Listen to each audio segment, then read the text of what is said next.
নমস্কার, আমরা এসেছিলাম এরাভিকুলাম ন্যাশনাল পার্ক। এখানে নীলগিরি থর, এটা একটা পাহাড়ি সম্প্রদায়ের বুনো ছাগল বলা যেতে পারে।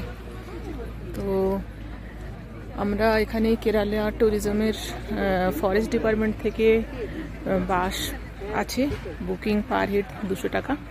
কিছুটা নিয়ে এসে আপনাকে ছেড়ে দেবে, তারপর আপনি চাইলে পায়ে হেঁটে উপরে উঠে আসতে পারেন, অথবা আপনি আরও ছোটো গাড়ি আবার বুকিং পাওয়া যাচ্ছে, তো সেটাই করে আপনি ওপরে আসতে পারেন এবং প্রাকৃতিক সৌন্দর্য উপভোগ করতে পারেন। এখানে ওয়েদার মাঝে মাঝে সাইনি তো হয়নি, মেঘলা, কুয়াশা, ঠান্ডা খুব একটা নেই এরকম সময় যখন আমরা এসেছি।